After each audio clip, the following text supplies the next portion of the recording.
Hawksbee and Jacobs on talkSPORT.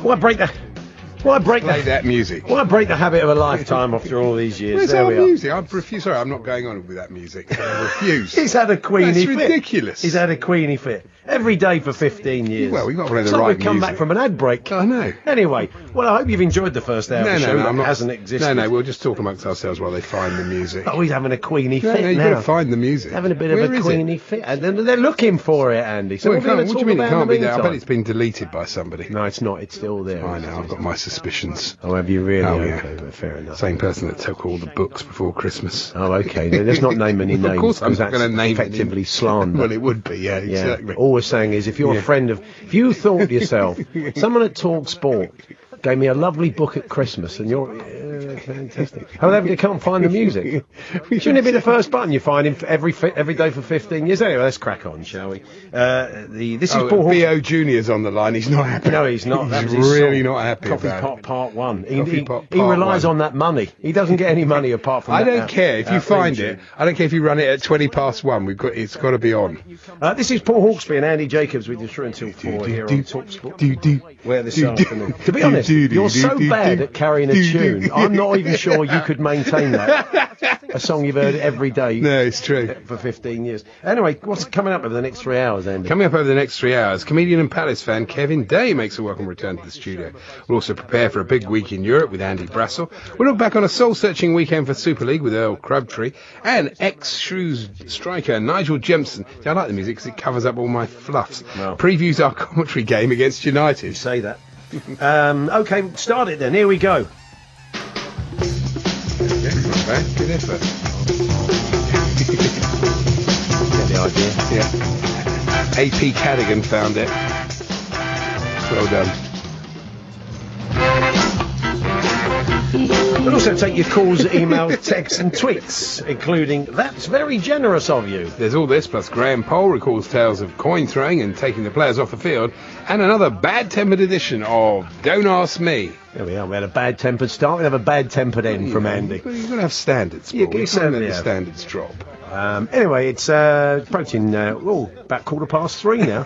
9 minutes past 1. Good afternoon, everyone. Good afternoon, Andy.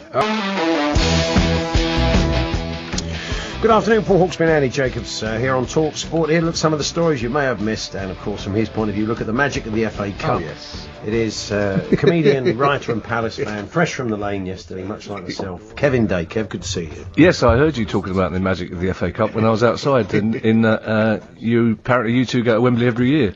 Well, But for a Palace fan, it'd be a nice little treat for us. It'd be a day out for him, wouldn't it? He don't get to Wembley much. A cup final. It's a long time since you've been to a cup final. It's a long time, yeah, but yeah, we're We've proper. had a lot of playoffs. We're a proper working class club. We don't get the cup finals.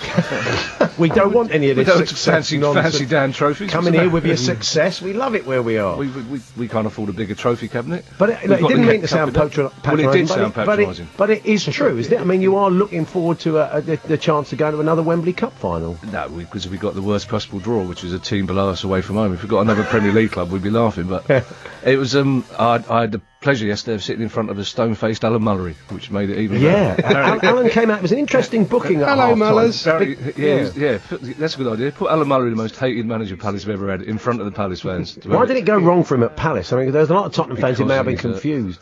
I can't. We haven't got long enough for me to describe how. Well, I was at the game where it started it all as a kid, because an FA Cup replay, which went to a third replay at Stamford Bridge, and basically they outplayed us and we beat them 1-0, which is perfect. But then afterwards he tore up a £5 note and said, I wouldn't give you that for Palace fans. And he walked in front of the Palace fans sticking two fingers up. Oh, wow. And then the Palace-Brighton rivalry was very strong, so for some reason when Ron Notes took over the club, he thought he'd get Alan Mullery in as manager. And I've never seen a manager booed on for his first game. Oh dear! and he got booed on every week. Of course he did. And he managed fantastic. to lose 46,000 Palace fans. Basically, we went from 51,000 in 1979 to about 5,000 with him. He was just an all-round. he's made no secret of his dislike of Palace, so to get him... So quite a provocative booking then, really. A little bit, yeah. Yeah. Well, I think... Was he just being paraded around No, the he pitch? didn't. He wasn't even paraded, making him sound like the bull at Hereford. No, he did about a half-time talking about the magic of the FA Cup. Oh, Yeah, I think what it is, it was probably some 19-year-old producer who had no idea that anything happened before the Premier League, before we get this nice old broke out. Yeah. But it was a real pleasure to because he was a guest of honour at some Tottenham function, so it was a real pleasure to spoil his afternoon. He used to do a phone. I think he could hear it, Al. I think it was fair. Oh, he could hear it. Well, he made sure, because when they were singing the Alan Mullery song, halfway through the second half, we turned around and made sure he could hear it. He used to do a phone-in on London radio, a football phone-in. Yeah.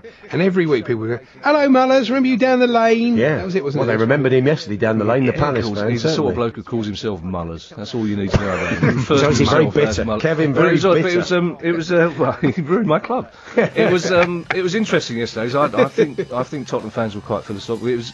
Well, apart from one Tottenham fans, I've got a slight hangover today, obviously, so I did a tour of N17 pubs, including one in which the bloke had clearly been watching too much 40 Towers, because he came rushing out. I went, who's singing? And there's like 100 of us. We went, well, we are, mate. And he went, have some respect, this is North London. So we said, Some respect. So we can tell it's North London, mate. No one's wearing socks. Right? And then he went, if there's any more singing, I'm going to turn the telly off. So we're like school kids. What are you going to do? You're going to start singing, some idiot. So then he couldn't turn the telly off. He said, right, I'm going to stand in front of this telly now, so you can't watch the FA Cup draw. At which 100 people lifted out their iPhones and went, well, we'll watch you on that then, mate. It's ridiculous. But he went, and then he said there are grieving Tottenham fans in here. Grieving? It's like, they're not grieving, Well, mate. I'm not in a black armband. Yeah, I don't today, think- you know. When did this happen in football? Like, yes.